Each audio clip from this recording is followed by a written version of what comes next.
Ok, voltando com a equação reduzida da reta. Agora ficou bastante simples. Como que eu posso escrever desse formato, ou seja, reduzindo aquela equação geral? Se você partir do pressuposto da equação geral, ax mais by mais c igual a zero, basta você isolar o y, passa todos os outros termos para o outro lado. Ou, se preferir, é só você perceber que a equação reduzida da reta parte de você conhecer o ponto em que a reta vai tocar o eixo y. Você conhecendo esse ponto, você conhecendo o coeficiente angular ou um outro ponto, você vai achar essa reduzida, tá bom? Também chamada de lei da função, ou seja, aqui está disfarçado, né? Aquela função afim que a gente estudou no primeiro ano, tá? Então, basta você conhecer m, que é o coeficiente angular, e n, que é a ordenada onde a reta intercepta o eixo em y, também chamada de coeficiente linear da reta, tá? Vamos a um exemplo bem rapidinho. Vamos escrever na forma reduzida a equação da reta que passa pelo ponto 2 e 5 e que tem coeficiente angular menos 1. Então, de maneira bem simples, jogando naquela última equação que nós encontramos, y menos o y do a, que é 5, é igual a m, que é menos 1, que multiplica x menos o x do a, que é 2. Então está aqui, ó. Matemática básica, né? Menos 1 vezes x dá menos x, menos 1 vezes menos 2 dá mais 2. Traz todo mundo agora para o segundo membro, deixa o y sozinho. Então, y é igual a menos x mais 7. Isso é a equação reduzida da reta.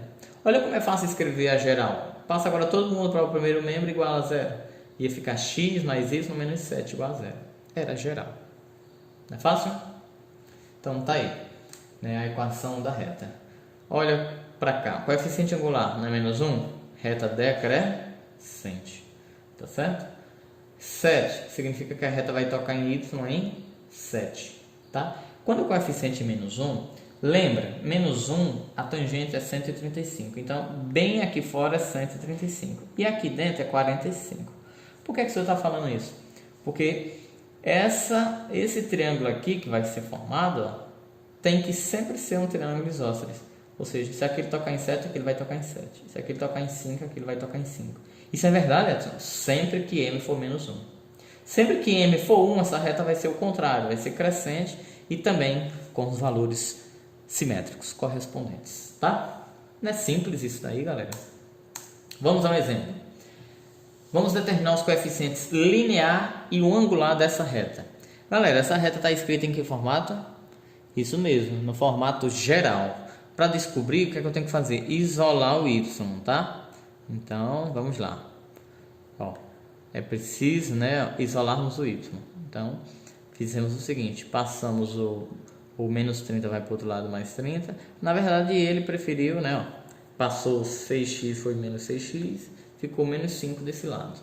Multiplica todo mundo por menos 1 e o 5 que está multiplicando passa dividindo. Então, tá aí, ó, passou o 5. 6 dividido por 5 não dá, né? Mas 30 dividido por 5 vai dar 6.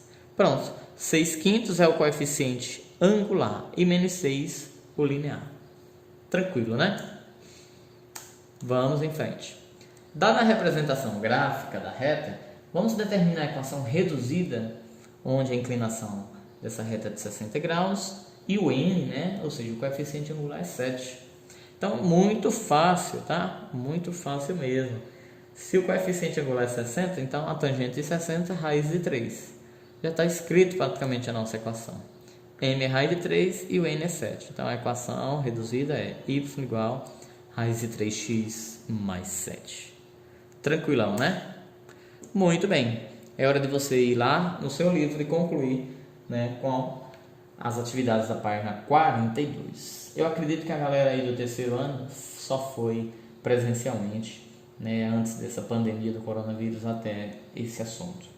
Eu vou aproveitar o nosso vídeo que ainda está curtinho e vou iniciar o próximo, tá? Fique esperto.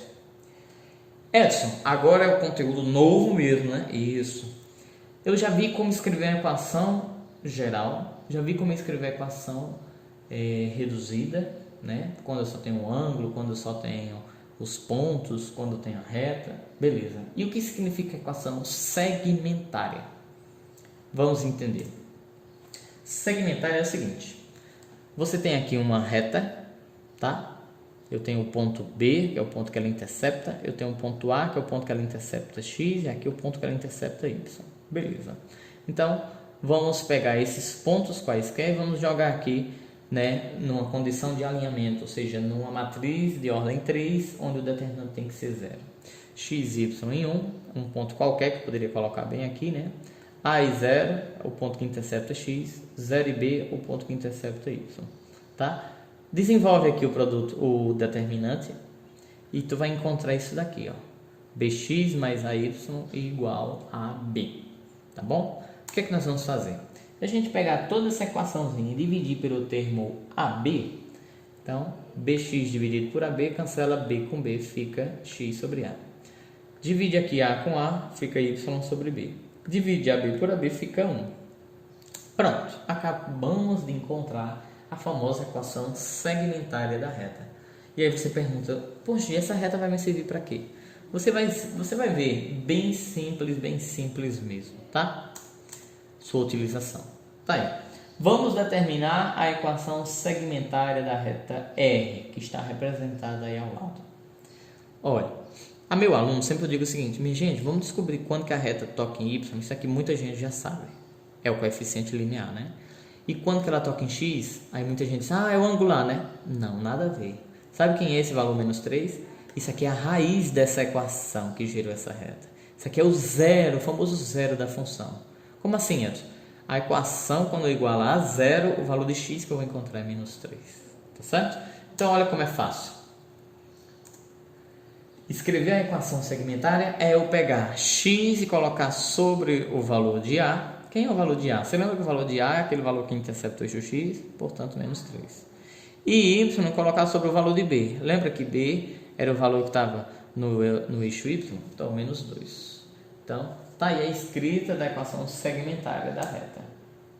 Tá bom? Não é simples. Vamos a um outro exemplo. Vamos determinar a equação segmentária da reta R quando eu tenho a equação geral. Você lembra como foi que nós fizemos? Ó, lá nós fizemos com letras, aqui nós vamos fazer com os números. A gente passa o 4 para o outro lado, vai menos 4. Vou dividir todo mundo por menos 4. Por quê? Porque a segmentária, já é dar spoiler da próxima equação, né? A segmentária tem que a equação ser igual a 1. A equação igual a 1. Então, é dividir sempre por esse termo. Então, eu vou dividir todo mundo por menos 4, tá? 2x dividido por menos 4 vai ficar x sobre menos 2. 3y dividido por menos 4 vai ficar... Nós vamos repetir a primeira, multiplicar pelo inverso da segunda, vai ficar y sobre 4 terços. Tá? E menos 4 dividido por menos 4, 1. Aí você pergunta, agora é a hora de você entender a praticidade da equação segmentária, tá? O número que está debaixo do x, tu lembra que é quem? É só você lembrar, está debaixo do x é o valor que vai tocar no eixo x, então é menos 2. Está debaixo do y é o valor que ela vai tocar em y, 4 terços. Tá vendo como é simples? Como é fácil? Ok? Muito bem, hora de conhecer, né, a outra que eu até já tinha dado um spoiler, né? O que é as equações paramétricas? Galera, paramétrica vem de parâmetro. São equações que a gente vai construir com uma terceira variável. Geralmente a gente vai usar a letra T, muito usado, né? Que a gente vai até chamar de parâmetro, né? Para que as funções f de x e g de x sejam funções afins, né? Que tem uma correlação com as equações que a gente precisa, ora, descobrir. Olha como é fácil. Vamos a um exemplo. Vamos observar a seguinte equação paramétrica da reta R.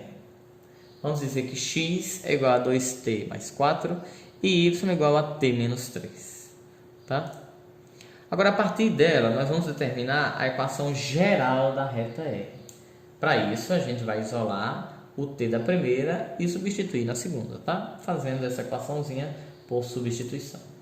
Então, isolando o t da primeira, tá? Matemática básica, passa 4 para cá, vem menos 4, passa o 2 para cá dividindo. Então, fica x menos 4 sobre 2. E agora é hora de substituir na segunda. T é x menos 4 sobre 2, menos 3.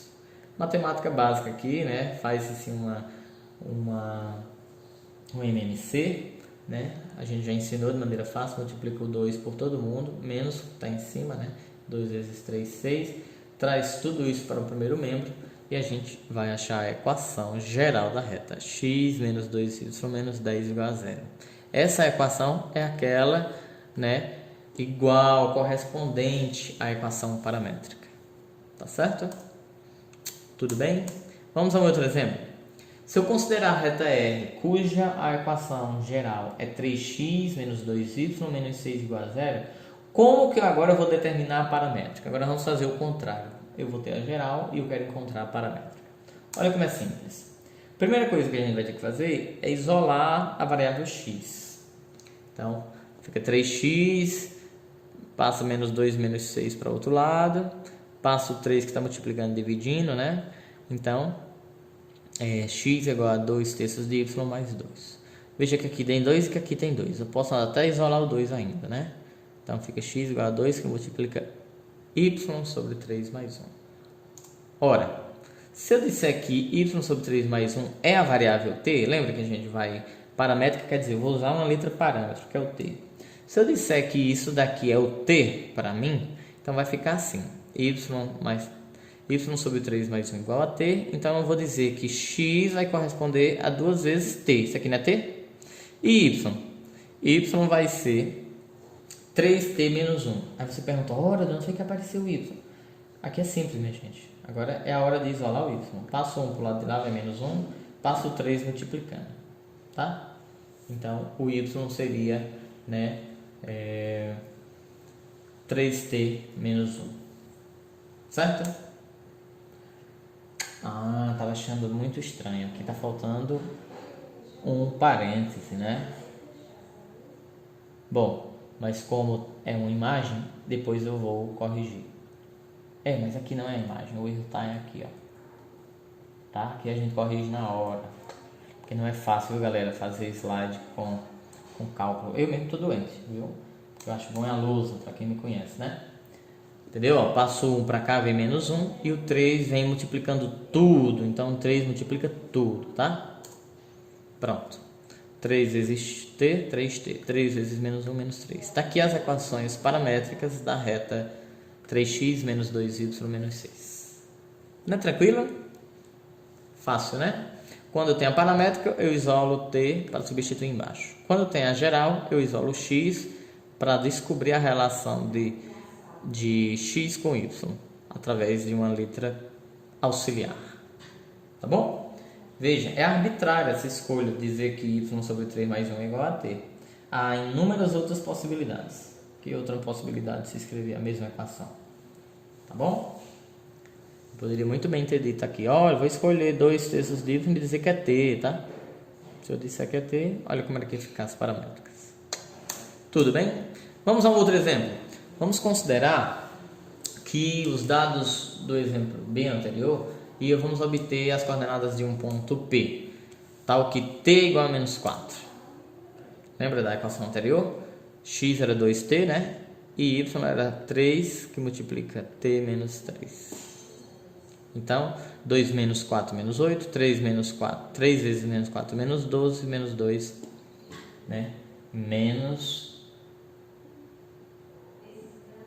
15, não é isso? Agora aqui é uma imagem, que não tem como eu alterar, mas ainda bem que está aqui corrigido, tá bom? Menos 15. De boa. Então, aqui é menos 15, tá? Então, o nosso ponto seria menos 8 e menos 15. É um ponto que pertence àquela equação, tá bom? Agora, eu vou apresentar isso aqui para vocês, tá? Porque aí já é um spoiler do que nós vamos estudar. As posições relativas de duas retas no plano. As retas podem ser coincidentes, né? Primeiro, as retas podem ser paralelas, como elas podem ser concorrentes, tá? Quando elas forem paralelas, elas podem ser coincidentes quando uma reta está exatamente sobre a outra. Por exemplo, a reta R, 3x mais y menos 3 igual a 0. Ela é coincidente a uma outra, 6x mais 2y menos 6 igual a 0. Você percebeu o que foi que aconteceu? Nós só dobramos essa equação. Se eu triplicar, se eu dividir ao meio, enfim, vai dar sempre equações coincidentes. Agora as retas podem ser distintas, podem ser paralelas e distintas. Como? x mais y menos 2 igual a 0, x mais y menos 4 igual a 0. Aí já dando um spoilerzinho pra gente, quando elas forem paralelas distintas, né, ambos vão ter a mesma inclinação. Se ambos vão ter a mesma inclinação, isso implica dizer que ambos vão ter o mesmo coeficiente angular. Quando elas forem concorrentes, concorrentes é quando elas disputam, né, quando elas interceptam. Elas podem interceptar não formando ângulos de 90 graus, ou seja, não sendo perpendiculares, ou sendo perpendiculares. Lembra de um exemplo que nós fizemos? Quando é que elas são perpendiculares? Quando o produto dos seus coeficientes angulares é igual a menos 1. Tá bom? Tudo bem? Tá aí. Quando elas são retas paralelas distintas, quando elas têm o mesmo coeficiente angular, tá? E óbvio, vão ter coeficientes lineares diferentes. Tá? É a conclusão que a gente chega. Quando elas são paralelas coincidentes? Quando elas têm o mesmo coeficiente angular e o mesmo n. Tá bom? Muito simples essa percepção. Vamos a um exemplo. Vamos determinar a posição da reta R de equação x mais 2y menos 6 igual a 0 em relação à reta S de equação 3x mais 6y menos 5 igual a 0.